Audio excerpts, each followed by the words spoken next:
גם כן תרבות. הציירת רוני תהרלב, שכבר הציגה בכל העולם, ממוזיאון ישראל, דרך גלריית הדיוקנאות הלאומית בלונדון ועד הגרן פלה בפריס, פותחת השבוע תערוכה חדשה בגלריה גורדון, ושמה סינדרלות. כדרכה, הציור של תהרלב הוא פיגורטיבי, ויש בתערוכה נשים וגברים ענוגים, חדי קרן, קרפיון וגם קרובים. רוני תהרלב איתי הבוקר. בוקר טוב, רוני. בוקר טוב. ברכות, ברכות, ברכות. תודה רבה. יש עוד התרגשות ברגעים האלה, או שאת אומרת לי כבר ראיתי הכל גואל, תעזוב אותי בשקט? לא, אני תמיד מתרגשת. כן? כן. אפילו כמעשה של בחינה עצמית, יאהבו אותי, לא יאהבו אותי, מה יגידו, מה לא יגידו? אתה לא מבין כל שיעור שאני מלמדת בבצלאל או לא בבצלאל, אני תמיד דואגת אם לא יאהבו אותי. כי מה? לא יודעת ככה, אתה יודע, זה אפילו לא משנה באיזה הקשר. אבל הסטמפה האומנותית, זהו, היא כבר מרוחה לך על כל הפנים, מה עוד צריך, רוני? נכון, במידה מסוימת, אבל אתה יודע, תמיד אתה עושה משהו חדש, אתה רוצה לראות אם באמת, אפילו זה לא זה שאני עושה משהו חדש ואני עושה אותו הרבה פעמים, מתוך איזשהו תהליך שאני עוברת.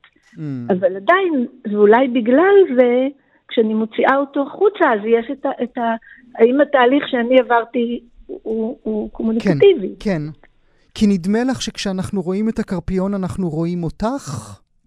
לא, אבל כי זה משהו שאתה יודע שהיה סגור, ועכשיו הוא נפתח, שיש לזה לחוויה הזאת שני פנים, אחד שזה אתה מחכה להוציא את זה החוצה, והשני שזה חוויה של יציאה. כן. אפילו לצאת מהאמבטיה, אתה יודע, זה חוויה של יציאה, זו תערוכה בטח. למה סינדרלות? אני חיפשתי שם, התערוכה לא קודם נקראה סינדרלות ואז עשיתי את הציורים, ממש לא, אני חיפשתי שם לתערוכה, וסינדרלות מבחינתי מתאר הרבה מאוד את התהליך של העבודה שלי. השם שבעצם קוראים לה זה לכל אלו שניסו את הסנדל לפני סינדרלה. כן, ככה שם גם באנגלית, כן? ניסיתי בעצמי לתרגם את זה, לא הצלחתי. זה קצת ארוך, אז בגלל זה קיצרנו ואמרנו קודם כל יהיה סינדרלות, אבל זה בעצם השם. ואני חושבת שהחוויה שלי מול הנשיות שלי עם כל צדדיה היא שבעצם יש פה סנדל שלא מתאים לי. אני שמה סבון, אני שמה זה, אני מנסה לדחוף את הרגל, לא, בהמון אספקטים. עכשיו, הוא לא רק לא מתאים לי, אני חוששת שהוא לא מתאים לרוב האוכלוסייה חוץ מסינדרלה, שהיא לבנה, צעירה יפה ועם תודעת שירות גבוהה מאוד מאוד. אבל סינדרלה זו שהסנדל כן התאים לה, רוני. היחידה, אבל תחשוב, כל הממלכה ניסתה את הסנדל ולא התאים. לי הוא לא מתאים, לעוד המון הוא לא מתאים, סטנדרט הגוף שלנו לא מתאים לסינדרלה, הרמת השירות, אתה יודע, כל כך הרבה דברים. אז את עושה ניקוס מחדש? את אומרת, הסינדרלות שלי לא נראות כמו ההיא, אלא לא, כמו... לא, אני אומרת, הסינדרלות שלי זה כל אלה שניסו את הסנדל וזה לא התאים. כן. שזה בעצם כמעט כולם. כן, אני מניח שזה יותר מכמעט כולם, נכון רוני? זה הרבה יותר מכמעט כולם. מי הם אותן נשים שאת מציירת בציורים? כמובן, לא צריך אפילו לומר מאזינות ומאזינים, ואולי גם אולי בכל זאת ראוי לומר, ציורים מרהיבים כהרגלך רוני. תודה רבה. מי הם אותם נשים? תראה, מה שאני עושה זה הרבה מאוד, אני לוקחת סיטואציה, מתוך תולדות אומנות, הרבה פעמים של ציירים דווקא רחוקים ממני. נגיד פרגונר או בוטיצ'לי, שהם, אתה יודע, מתוקים, ברוק, כל פעם משהו אחר. רק נגיד למאזינות ומאזינים, את אומרת פרגונר, אתם יודעים, אתם מכירים אותו, או לפחות אתם מכירים יצירה אחת מרכזית שלו, זה הנדנדה, אותה אלמה שמתנדנדת לה עם סמלה כתומה בין עצי היער, נכון? זה העולמות האלה.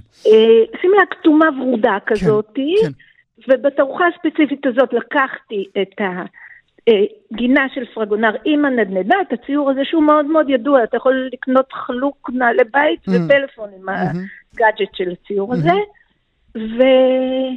ומתואר בציור בחורה מתנדנדת, מאוד שמחה, מתוקה וברודה, ובתוך גן כחול כזה, קצת כהה, ורק אם מתעכבים עליו עוד רגע רואים שהבחורה המאושרת הזאת בשיחים, איש אחד מנדנד אותה בחושך בשיחים, ואיש שני בשיחים מציץ לה מתחת לסמלה. כן. והיא נורא מאושרת. ואני הסתכלתי על זה, ואמרתי, אבל בעצם למה היא כל כך מאושרת? זו סיטואציה מאוד בעייתית. כן. ואמרתי, אני לוקחת את הגינה, ואני לוקחת את הנדנדה, תליתי נדנדה בסטודיו, הזמנתי מודליסטיות. עכשיו, המודליסטיות שלי הן מגוונות, אין לי איזה טייפ אחד שאני עובדת איתו, הן פשוט מעכשיו מיפו, מתל אביב, הן אחרות מאשר המודליסטיות של המאה ה-18, הגוף שלהן זז אחרת. אני לא צריכה להפעיל את זה, זה פועל מעצמו. והן לא תסכמנה שיהיה גבר שמציץ להן מתחת לסמלה. לא רק זה, כל תנועת הגוף שלהם היא לא מתוקה, היא לא... וכנראה שגם העין שלי לוקחת את זה עוד טיפה, אבל עוד פעם, זה לא צריך לעשות יותר מדי, זה כבר שם. ואני שואלת בעצם בציורים האלה, בסדרה הזאת של הנדנדה, שאלות על הפחד שיש לנשים בגוף, כי מהחוויה שלי, אפילו בגיל שלי, כשאני הולכת נגיד לבד בטבע או לבד בלילה ברחוב, אני מפחדת, ואני לא מפחדת משודד. אני בדרך כלל מפחדת את הפחד הזה, זה אפילו חשש, לא הייתי קוראת לזה פחד, אבל מהמשהו הזה שבשיחים. והדבר המעניין בפחד הזה שהוא לא צריך טריגר, אתה לא צריך שמישהו יהיה בשיחים, הוא כבר בתוך הגוף שלנו, בתוך ה-DNA, ובעצם לקחתי את הפרגונר כדי לשאול את השאלה הזאת ולהפגיש, שוב אני מפגישה סיטואציה היסטורית, ועצם זה שאני מפגישה אותה עם הנשים מעכשיו, עם הגוף מעכשיו, כבר שואלת את השאלה. כן. וכשאת מתקשרת או כשאת מתחברת אל תולדות האומנות, אל המאסטרים הגדולים, את שמה את עצמך כחלק מאותה רשימה? אני שמה את עצמי לא באופן הזה שאני מאותה רשימה, כי לא, אלא אני חושבת שכולנו ציירים, הם חוליות בתוך קטנים וגדולים, לא משנה, אנחנו חוליות בתוך השפה הזאת, זה סוג של שפה, אז אני איזושהי חוליה באיזשהו מקום בתוך הדבר הזה. כן, זה השיחה, חלק מהשיחה. עכשיו, השיחה היא שאני אישה 121, וברגע שאני מתנהלת מול זה גם אם אני לא מודעת. עכשיו, זה לא... התערוכה היא לא רק מתעסקת בנדנדה, אלא למשל, גרתי שנה בברלין, הזמינו אותי למכון ללימודים מתקדמים בתור פלו, שזה בעצם מפגישים אנשי רוח מכל מיני מקומות, כולל ביולוגים, פילוסופים, במאים, עכשיו, אנשים מאוד מעניינים, והתפקיד שלך זה בעצם לאכול את צהריים ולעשות את שלך בשאר הזמן. לעשות את שלך, וזו פריבילגיה נורא גדולה, כי יש המון זמן פנוי, והיה לי סטודיו נהדר, ובמסגרת השנה הזאת הלכתי לשוק בפרידריכשטיין, לשוק הפשפשים, בבוקסי, וראיתי בשוק סוס מהמאה ה-19, כן. סוס כזה צצוע על גלגלים בערך בגודל עז, מסתכל עליי. ממש. הסתכל ואמר לה, קחי אותי בגרמנית. הוא אמר לי, קחי אותי בגרמנית של המאה ה-19, כן. טרום שואה. והסתכלתי עליו ואמרתי, טוב, ושאלתי כמה הוא לב, הוא היה קצת יקר, והלכתי. אז אמרתי, אני לא יכולה, זה הסוס שלי, אני רואה אותו כבר בתוך הציורים, ולא ידעתי, זה לא שהיה חלק מזה, לא חיפשתי.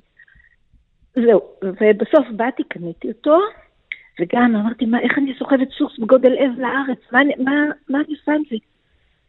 ואחרי כמה חודשים הוא נכנס, הבנתי, הוא היה ממש כאילו התבקש, ובתערוכה יש שני ציורים שאני קוראת להם חד קרן 1 וחד קרן 2, בתולה והחד קרן, ששוב, אני לוקחת סיטואציה שבה יש בתולה מאוד מתקתקה, מאוד, כל הנשים האלה מאוד, גם בדרך כלל בלונדיניות וחמודות כאלה, יושבת עם חד קרן בתוך גינה. עכשיו, חד קרן זה חיה קצת עם רקורד אפל, וגם, רק בתולה רואה חד קרן, רק בתולה יכולה לאלף חד קרן, ואני מפעילה את החלל עם החד קרן הזה, שהוא בעצם גם צעצוע וגם חד קרן, ושואל את כל השאלות האלה.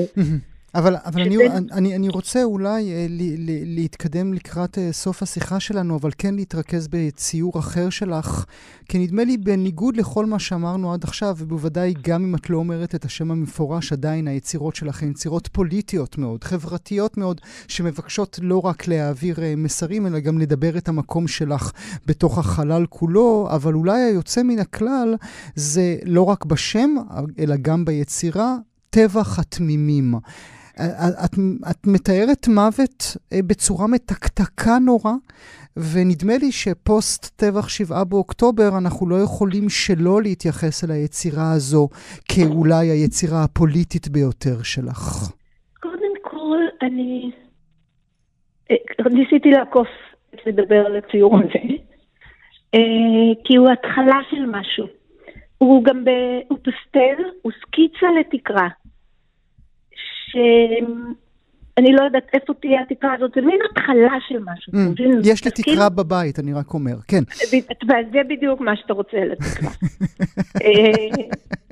עכשיו, אני מתכתבת פה עם תהיה פה לא, ועם סדרה שלמה שגם זה ציור מתקתק מאוד, ורוד תכלת כזה, ושמתאר, לא משנה איזשהו טבח אחר, ועם סדרה שלמה של נושא טבח התמימים בתוך תולדות אומנות, ושוב, אז יש שם, אין שם מלחמה, יש שם אישה, מניקת תינוק, לא ברור מי מהם חי ומי מהם לא חי, ועוד מלא תינוקות מסביב, מתים ועוד כולם. מלא תינוקות, כן. ואני חושבת שאני מחברת את זה, זה סוג של גרניקה, אני מחברת את זה למלחמה באופן כללי, זאת אומרת, לא רק ל7 באוקטובר, גם למה שקרה בעזה.